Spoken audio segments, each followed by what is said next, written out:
ನಮಸ್ಕಾರ. ನಮಸ್ಕಾರ. ನಾವು 4th ಇಯರ್ ಎಕ್ಸ್ಟೆನ್ಷನ್ ಸ್ಟೂಡೆಂಟ್. ಇವಾಗ ಮಹಿಳಾ ದಿನಾಚರಣೆ ವಿಶೇಷವಾಗಿ ನಮಗೆ ಭೇಟಿಯಾಗಿದ್ರಿ. ಸೊ ಹಂಗಾಗಿ ನಿಮ್ಮ ಜೊತೆ ಒಂದು 2 ಮಾತುಕತೆ. ಫಸ್ಟ್ ಆಫ್ ಆಲ್ ಮಹಿಳಾ ದಿನಾಚರಣೆ ಶುಭಾಶಯಗಳು. ಧನ್ಯವಾದ. ನಿಮಗೂ ಕೂಡ ಥ್ಯಾಂಕ್ ಯು.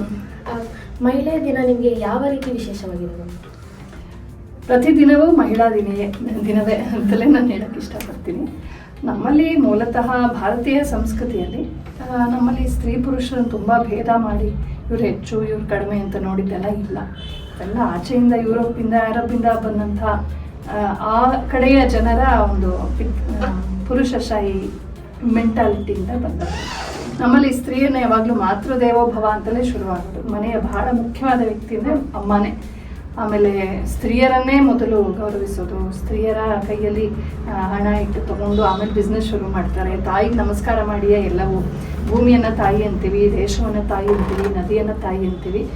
ಸ್ತ್ರೀತ್ವವನ್ನು ಮಾತೃತ್ವದ ನೆಲೆಯಲ್ಲಿ ನೋಡಿಕೊಂಡು ತುಂಬ ಗೌರವಿಸೋ ದೇಶ ನಮಗೆ.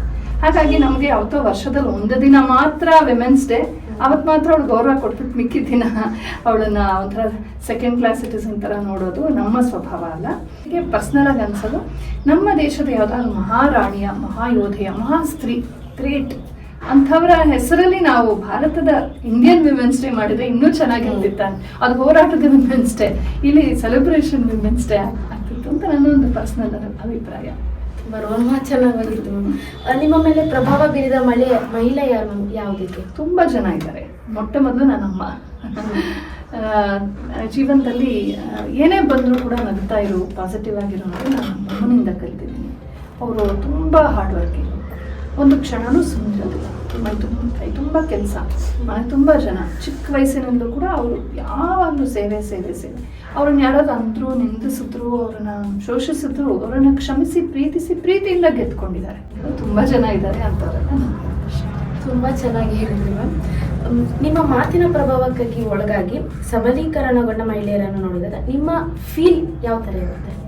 ನನಗೆ ತುಂಬ ಸಂತೋಷ ಆಗುತ್ತೆ. ನನ್ನ ಮಾತಿನ ಪ್ರಭಾವದಿಂದ ಆದರೂ ಅಂತಲ್ಲ, ನೋಡಿ ಎಲ್ಲರಲ್ಲೂ ಒಂದು ತೆರೆದುಕೊಳ್ಳುವಂಥ ಒಂದು ಪೊಟೆನ್ಷಿಯಲ್ ಇರುತ್ತೆ.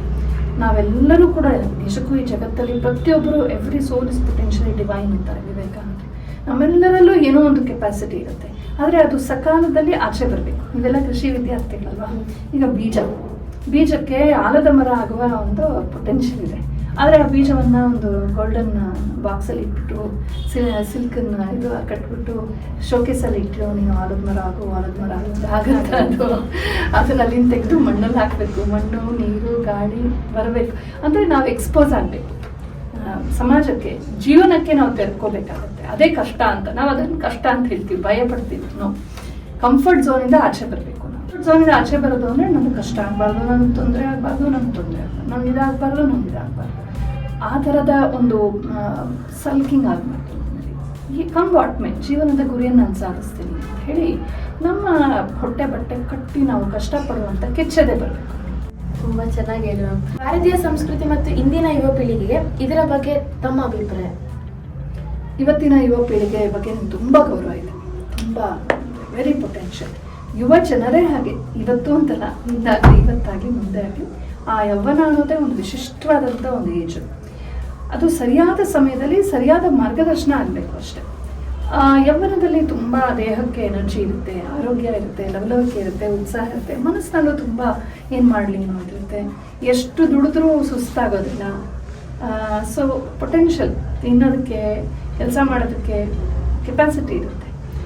ಆ ಕೆಪಾಸಿಟಿನ ನಾವು ಅವ್ರಿಗೆ ನೋಡಪ್ಪ, ಈ ಕಾಲ ಇದೆಯಲ್ಲ, ಈ ಯೌವನದ ಕಾಲವನ್ನು ನೀವು ಮ್ಯಾಕ್ಸಿಮಮ್ ಸರಿಯಾಗಿ ಬಳಸ್ಕೊಂಡ್ಬಿಟ್ರೆ ಜೀವನದಲ್ಲಿ ನೀವು ತುಂಬ ಚೆನ್ನಾಗಿರ್ಬೋದು ಅಂತ ಒಂದು ಮಾರ್ಗದರ್ಶನ ಕೊಡಬೇಕು. ಕೊನೆಯದಾಗಿ ಇಂದಿನ ಯುವ ಪೀಳಿಗೆಗೆ ನಿಮ್ಮ ಕಿವಿ? ಅದೇ ಆರೋಗ್ಯವಾಗಿರ್ಬೇಕು. ಮೊದಲನೇದಾಗಿ ಜಂಕನ್ನ ಸ್ವಲ್ಪ ಕಡಿಮೆ ಮಾಡಿ. ಡೋಂಟ್ ಹ್ಯಾವ್ ಫನ್ ಅಂತ ಹೇಳ್ತಿಲ್ಲ ನಾನು, ಯಾವಾಗ ಪಾನಿಪುರಿ ತಿಂತೀನಿ, ಆದರೆ ಅದೇ ನಮ್ಮ ಜೀವನ ಆಗಬಾರ್ದು. ದಿನ ಬೆಳಗಾರೆ ಪಾನಿಪುರಿ ತಿನ್ನೋದೇ ನಮ್ಮ ಜೀವನ ಆಗಬಾರ್ದು. Fun is a part of life. ಅದೇ ಫನ್ ಅನ್ನೋದು, ಸಂತೋಷ ಅನ್ನೋದು ನಮ್ಮ ಜೀವನದ ಮೌಲ್ಯಗಳನ್ನು ಮರೆಸೋಷ್ಟು ನಮ್ಮನ್ನು ಅಬ್ಸೆಸ್ ಮಾಡ್ತಾರೆ. ಸೊ ಆ ವೀಕ್ನೆಸ್ ಆಗುತ್ತೆ, ದೌರ್ಬಲ್ಯ, ಅಡಿಕ್ಷನ್ ಆಗಿಬಿಡುತ್ತೆ. ಹಂಗಾಗಬಾರ್ದು.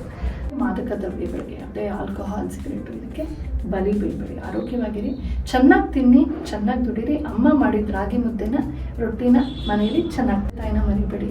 ವೃದ್ಧಾಶ್ರಮಕ್ಕೆ ಹಾಕಬೇಡಿ. ಎಷ್ಟೇ ಕಷ್ಟ ಆದ್ರೂ ಜೊತೆಗೆ ಇಟ್ಕೊಂಡು ಸಾಕಿ. ಆಮೇಲೆ ಸ್ವಲ್ಪ ಅದು ಕೃಷಿ ಮಾಡಿ, ನೀವೆಲ್ಲ ಕೃಷಿ ವಿದ್ಯಾರ್ಥಿಗಳು ಸ್ವಲ್ಪ ತೋಟಗಾರಿಕೆ, ಕೃಷಿ, ಆರ್ಗ್ಯಾನಿಕ್ ಫುಡ್ ತಿನ್ನುವಂಥದ್ದು, ಇಂಥದ್ದನ್ನೆಲ್ಲ ನಾವು ಬೆಳೆಸ್ಕೊಂಡು ದೇಶವನ್ನು ಕಟ್ಟೋಣ. ಯುವಕರೇ ದೇಶವನ್ನು ಕಟ್ಟಬೇಕಾದದ್ದು. ಹಾಗಾಗಿ ನಮ್ಮ ಭರವಸೆ ಎಲ್ಲ ಯುವ ಜನತೆ ಮೇಲೆ. ಚೆನ್ನಾಗಿ ದೇಶ ಕಟ್ಟನೆ ಸೇರಿ ನಮ್ಮ ಬೇರೆ ಎಷ್ಟು ಮುಖ್ಯ ಅಂತ ಚೆನ್ನಾಗಿ ತಿಳಿಸ್ಕೊಟ್ಟಿದ್ದೇವೆ. ಧನ್ಯವಾದಗಳು.